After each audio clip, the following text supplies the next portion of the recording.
Welcome in, Aries, to your urgent reading, January 2024. An urgent reading is extra information, extra divination for your sign for your month. It is meant to work in conjunction with your general monthly reading for January for Aries, which is already aired and will autoplay at the end of this reading in case you haven't viewed that yet. Give you the most information possible. Not every sign gets these, so this is a special extra push. And Spirit today wants to talk about Chakra Scrub, which is spiritual health. So that is what we're going to get into right now. Let's get started. Now, the Chakra Scrub, first of all, it's available as a personal audio product on scottsagent.com if this is something that interests you. Spiritual health as well as physical health. Health and Chakra Scrub. I have both. You get to choose which for that.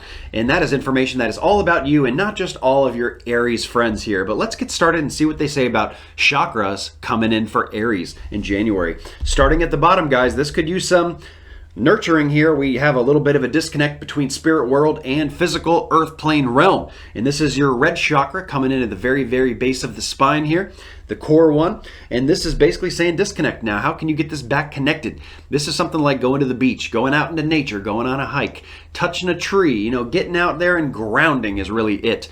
If you can't do any of those things, let's say you live in the middle of the city, not near nature at all, well, you could take a nice warm bath. Water is a great conductor, gets you nice and grounded. So there we go. That's the first area. It's not a major concern, but it is talking about a disconnect happening this month. So hopefully you guys can get that plugged back in here.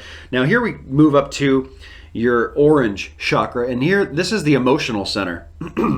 Any Aries who are struggling emotionally, this message is largely for you because they show theft, loss, and deceit in my card of the Seven of Swords, and that this needs to be nurtured a little bit here. And I have to remind you, every time we have swords come up, they may be illusionary. You may think that somebody deceived you or did you wrong here, and it has an emotional draw on you in January, and that could be real or it could be completely in your head because it is a sword card. So, you don't want to worry too much about stuff you cannot control or that you don't know the outcome to or any of that kind of stuff, and you definitely don't want to be in your head too much either. And if it's affecting your emotions, of course, that's no good for anybody either. Now, how can you overcome this? You can do guided meditations on the orange chakra, the sacral chakra. I don't have any guided meditations on that yet, but eventually I will. You can find a source of information all over YouTube on kind of free guided meditations and stuff like that for any of these colored chakras that we're going through to really kind of help unplug any of these areas of concern. If you are not an Aries who is in an emotional kind of a turbulent phase in January, this is just not for you, this messaging here. Now let's move up to our next one here. Now we're getting into yellow. This is willpower, guys. This is your to-do center here. They talk about an inaction. So a lot of Aries are going to have a hard time getting motivated to do things in the month of January. And that's not really going to work out so well because they talk about how busy a lot of Aries are going to be in January. So you really need to get this center unlocked too. Got to get this flowing. If you have not had any issues with willpower, again, not your message, but they're showing a lot of Aries do struggle here in January with really kind of getting up and stepping up to the plate, being authoritative with, okay, now we're going to get this done. Now we're going to go do this. Now we're going to do this, right? And that is the energy being required. Now, when we get up into your heart here, this is your green center, your heart center. It's showing wonderful, enamored love. Love in the family, love in a relationship. I'm not sure what version, friendship love. Maybe you're just feeling love towards others. I don't know, but it's coming in very good by itself, and it's actually saying that it's flowing, and it's also working very well with another chakra, which I do believe is your third eye chakra. We'll talk about that more when we get to it, but that's coming in excellent, Aries. Great way to start January. Nice open heart. They show here for the expression, the communication here. This is the Visuddha Chakra, and this is the one I do have a guided meditation on. If this is something that interests you, just type in throat chakra on my YouTube search. That'll pull that right up. That's a guided meditation to help unplug this one. And this one here is just showing a small setback.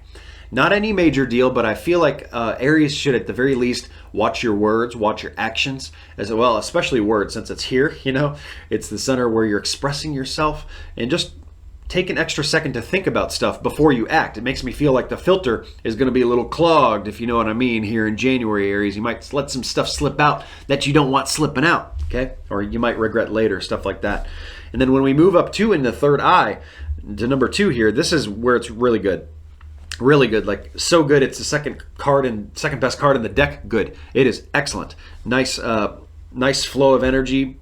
All things potential there. Any kind of manifestations that kind of starts there. So it's excellent to see. Very, very nice.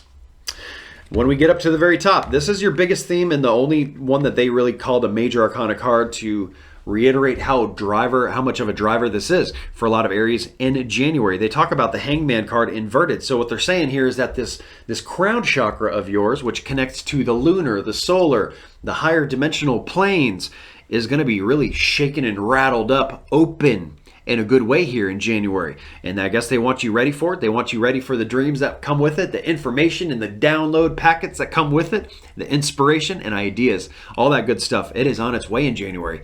Now, what do they want you to do with it here? I have my Oracle Angel card of leadership. So for some of you, you can really help lead others with this opening of this new information. It makes me feel like those of you who are in health professions, or you heal others, or you help them feel better directly, even if it's not physical healing, maybe it's therapy and words healing and different forms of that. So they really talk about how it's time for you to assume your leadership powers and lovingly guide others. So you can use your crown chakra, shaken open to really help heal others in a big way, especially if you're already in a profession that does that. So there we go. There is your chakra scrub through all 7 of the chakras. Hopefully we've given you a few pieces of information that you can use beneficially and just improve a couple areas that you really can get this kicking well with. That's going to improve your February, the rest of your 2024 as well, and pretty much everybody around you as well. When those chakras are kicking wide open, it's just that energy, Kundalini energy is just boom, it is flowing. So that wraps up your chakra scrub here today. I hope you guys use it positively in January. I have a good feeling you're going to do such things. Have an excellent January, guys. I know you will. So I guess the fortune teller's right.